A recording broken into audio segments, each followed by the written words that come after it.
जैसे अभी हम इतनी सारी एंटिटीज के बारे में बात कर रहे थे, तो एक मेरे पास भी एक किस्सा आया था कर्ण पिशाचनी का। कर्ण पिशाचनी तो वैसे ही बड़ी फेमस चल रही है आजकल इंटरनेट पे है। वो यूथ के बीच में ज्यादा चलती है, यूथ बहुत याद करता है उन्हें। लेकिन ये जो था ये थोड़ा उल्टा पड़ गया था।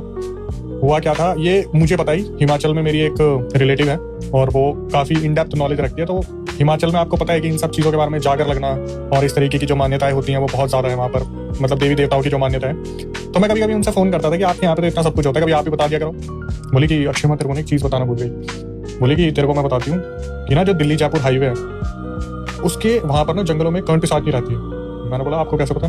बोलिए केस बहुत ज्यादा वायरल हुआ था, क्योंकि जैसे होता है ना कि तांत्रिक फैलता चला जाता है वो चीज, तो वो उन तक भी पहुंची वो बात। एक सरदार जी थे, उनका बिजनेस काफी लॉस में चल रहा था, काफी लॉस में था।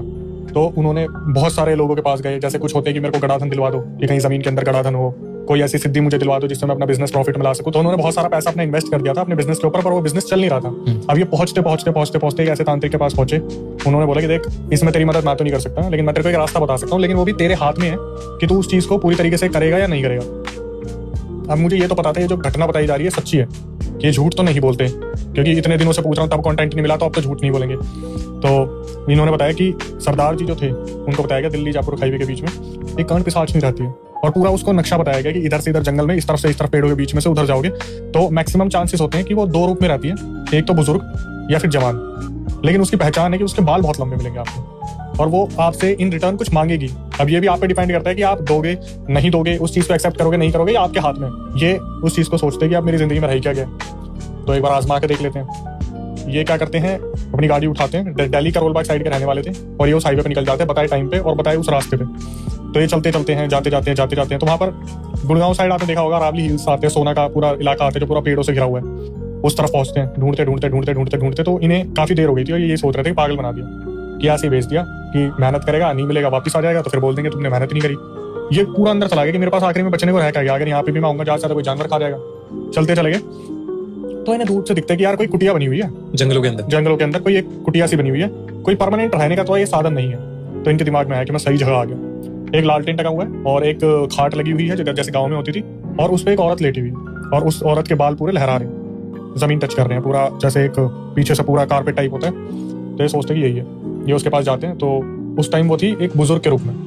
तो उसने बोला कि अम्मा मुझे किसी ने भेजा है।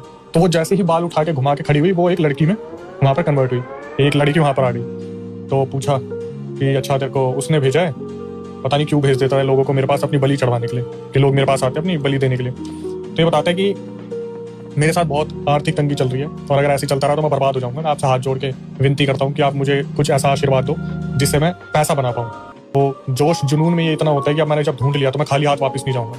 तो वो जो कर्ण पिशाचनी थी वो इनसे बोलती है कि देख ऐसा है कि मैं तेरे को वो सब कुछ दे दूंगी जो तेरे को चाहिए, पर इन रिटर्न मुझे तेरे से खून चाहिए होगा। अब इसने ना आओ देखा ना ताओ देखा, सीधा बोल दिया हाँ कोई दिक्कत नहीं मुझे। तो कर्ण पिशाचनी ने बोला कि सोच ले, अपना खून देना कोई छोटी मोटी बात नहीं है। इसने फिर भी बोल दिया नहीं आप ले लेना, मेरे को कोई दिक्कत नहीं है। वो उधर से बोल देती है तथास्तु। अब ये बंदा, इसको बताया था हर महीने तेरे को यहाँ पे आना होगा और तेरे को खून देना होगा। ये बंदा जैसे ही वहां से निकला, इसके पास ट्रांजैक्शन के मैसेज आने स्टार्ट हो गए, बनते जो बिगड़ते काम है वो बनने शुरू। इधर से मैसेज आ रहा, क्रेडिट हो गया। एक हफ्ते के अंदर इसके सारे लोन्स उतर गए, जितना पैसा फंसा था मार्केट में वो सारा हो गया, जो सामान फंसा था वो मार्केट में बिकने लग गया, इसके सारे सॉल्यूशंस मिलने लग गए।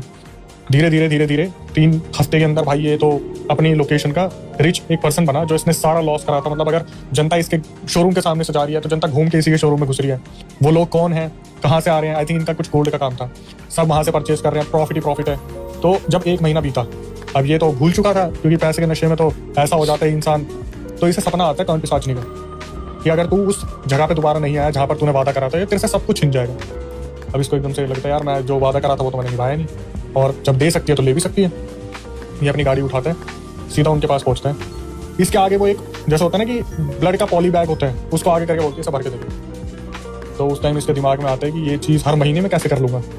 एक बार तो चलो मैंने दे दूंगा, क्योंकि ब्लड बनने में महीने लग जाते, 6 8 महीने। तो ये बोलते सरदार जी की मैं कैसे दूंगा। बोलती है कि अब तूने पूछा भी तो नहीं उससे कितना क्या कैसे, निकालना शुरू कर। ये इसी के सामने पिन लगा के ब्लड निकालना शुरू करती है। एक बार तो दे दिया, एक बार देने के बाद फिर अगले महीने बुलावा आ गया, आ जाओ भाई, पैसा अंत लेवल का है, पैसा सब कुछ मिल रहा है, लेकिन हो क्या रहा है, खून कहाँ से दूं। 3 महीने में सरदार जी खत्म।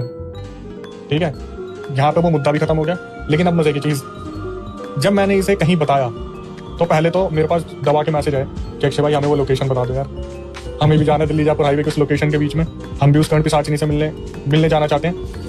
अब आता है जो मेन सस्पेंस था। मैंने बोला अच्छा तो फिर दीदी क्या सीन है इसका, जब मैं बात कर रहा था फोन पे क्या सीन है, उन्होंने एक ऐसी लाइन बोल दी, मेरी रूह कांप गई।